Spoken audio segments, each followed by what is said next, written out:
Thank you for tuning into the Small Business Development Series.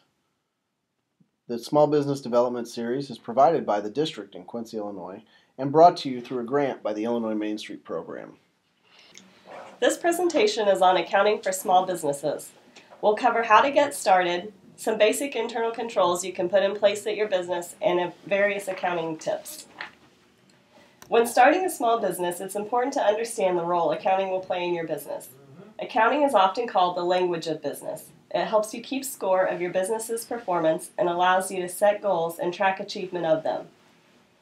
In business, as in most things in life, things that get tracked often get improved because they receive your attention and your focus. When getting started, it's important to understand the basics of double entry accounting.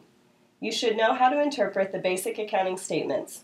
These include the balance sheet, which show a snapshot of your business's assets, liabilities, and equity at a certain point in time, the income statement, which shows the performance of your business over a period of time, and the cash flow statement, which shows how much cash was used and generated in operations, investing, and financing. You should consider taking a course in accounting if necessary to understand these basics. It's important to understand how basics of accounting work, even if you are not the one who will be performing the day-to-day accounting function. One of the first steps in getting started is to choose a method of accounting. Two basic methods are the cash method and the accrual method. Under the cash method, income is recognized when cash is received and expenses are recognized when paid. This is a very simple method. Under the accrual method, you can recognize income and expenses in the period in which they relate. So income is recognized when earned and expenses when incurred. So if, for example, at the end of the year, you've made a sale for which the customer has not yet paid, under the cash method, you would not record that sale in the current year. Under the accrual method, you would record the sale and have an accounts receivable on your balance sheet. Thus, the accrual method results in accounts receivable, accounts payable, and accrued liabilities on the balance sheet. This method is more complex, but provides a truer picture of the business's financial performance.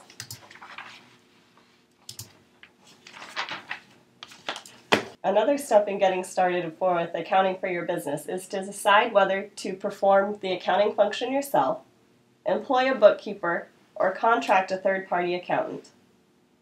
Performing the accounting function yourself allows you to be involved in the details and can keep you very informed on how your business is doing. You'll understand how the accounting system works and how your decisions will affect financial results.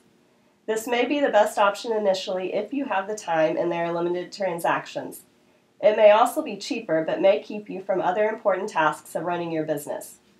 Before deciding to perform the accounting function yourself, you should determine whether you have sufficient accounting knowledge to keep accurate records. There is a phrase, garbage in, garbage out, which means if the information you put into your accounting system is not accurate, the financial statements they produce will not be useful either. You should also consider still hiring a CPA to offer advice and answer miscellaneous accounting questions. Your next option is to employ a bookkeeper. This person could be full or part-time and may only be needed for a few hours or a few days a week initially. This could allow an owner to focus on operations while the bookkeeper takes care of billing, paying invoices, tracking expenses, employee paperwork, etc. Your third option is to contract a third-party accountant. Certified public accountants and enrolled agents have met certain educational and experience requirements. Many offer bookkeeping services but could also act as an outsourced CFO. It may be best to have a combination of these options when considering how to run your accounting system. You could have a bookkeeper who does the daily accounting function while using a CPA to advise on big picture issues or compile your year-end financial statements. You may also need an accountant to process payroll and file quarterly payroll tax returns, prepare and file sales tax returns, prepare income tax returns, and perform a review or audit of your financial statements at year-end if required by your lender. Keep in mind that not hiring a professional to take care of some of these complicated areas could result in overpayments of tax or additional tax or audit expenses down the road. An important step in getting started is choosing an accounting software. QuickBooks and Peachtree are both widely used and provide good support. Both are user-friendly, but it is still important to have a basic understanding of accounting. Keep in mind that there may also be other systems available specific to your industry. Once you have chosen an accounting software, you'll need to set up a chart of accounts. This is the detailed listing of all your assets, liabilities, revenues, and expenses. QuickBooks starts with a default list of accounts based on your industry, but it does not require an account number. It is usually a good idea to use account numbers and to also make sure that your account names are descriptive to facilitate the accounting and to make preparation of your financial statements and income taxes easier. Most businesses start with 4 or 5-digit account number, for example, using 1,000s for assets, 2,000s for liabilities, 3,000s for equity, 4,000s for revenue, 5,000s for cost of goods sold, 6,000s through 8,000s for other operating expenses, and 9,000s for other income and expense. You can also add additional digits to indicate product lines or departments if applicable to your business. Some common internal controls when setting up your accounting system.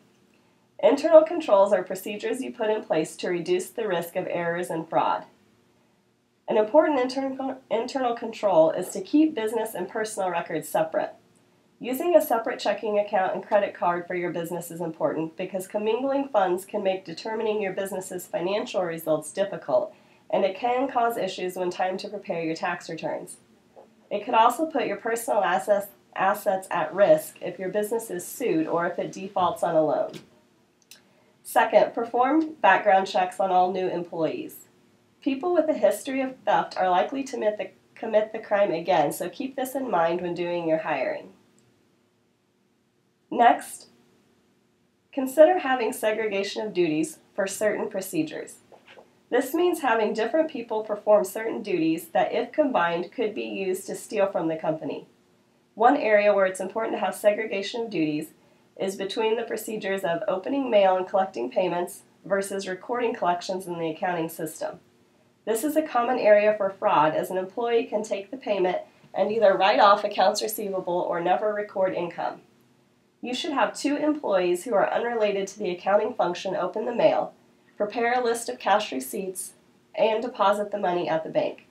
The accountant should then use this listing to record the receipts into the accounting system. Also important is reconciling cash monthly. This means comparing the balance of cash according to your accounting system to the balance according to the bank statement and identifying any differences. This can expose errors and fraud, and if the organization is big enough, should be done by someone other than the person who records transactions in the accounting system. Also have an owner or manager review all bank statements and payroll runs. This should be someone separate from the accounting function who can identify errors and fraud. They should verify vendors and employees looking for fake vendors, and check signatures on canceled checks to make sure that none have been forged. Another important area to have segregation of duties is between the process of approving purchase orders and signing checks versus processing those invoices and preparing checks. When an employee wants to purchase something, they should have to get a purchase order that is approved by either an owner or a manager. An accountant who pays invoices should not be able to approve purchase orders or sign checks. This is a common area where an employee could issue checks to themselves or to a fake vendor if there is not a separate review or approval process. Also, do not delegate check signing authority to others, if practical. If not, then require 2 signatures on all checks to ensure that more than one person is reviewing them. If your business has inventory, count it periodically and reconcile it to the accounting records. This can uncover theft of inventory or errors in recording receipts and shipments. And finally, prepare and review monthly financial statements. You should compare your current month results to the prior month and the current year-to-date to prior year-to-date, as well as to the budget. You should investigate any unusual items and also calculate relevant financial ratios and compare them to prior periods and industry benchmarks. It is an important area for small businesses that can help prevent fraud. Finally, we'll cover some accounting tips. You should prepare monthly cash flow budgets. Keep in mind that profit is not the same as positive cash flow. Your business can be generating a profit but not have enough cash to continue to operate. It's important to prepare a monthly cash budget to ensure that you have sufficient liquidity for operations, and if not, to take the necessary steps to ensure that your business can continue operating. You may need to obtain financing, cut expenses, collect on accounts receivable, increase sales, etc. Also, be realistic when you're budgeting. Do not be overly optimistic in revenue projections or overly conservative in your expense calculations. Third, try to secure credit prior to the time it is needed. Plan for major expenses and seasonal slowdowns and have a line of credit in place before you need to begin borrowing. Do not use payroll and sales tax withholdings for other purposes. This could result in penalties and possibly criminal charges. It is always a good idea to invoice customers in a timely manner and follow up on aging receivables. This can help reduce your business's bad debt expense, and a customer is more likely to pay when the value of a product or service is fresh in their memory. Finally, keep all supporting documentation. This helps ensure that everything gets recorded in the accounting records and that may be needed for reconciliations. You may also need this information for future IRS audits. You should typically keep information for 3 to 7 years depending on the item. This concludes the presentation on accounting for small businesses.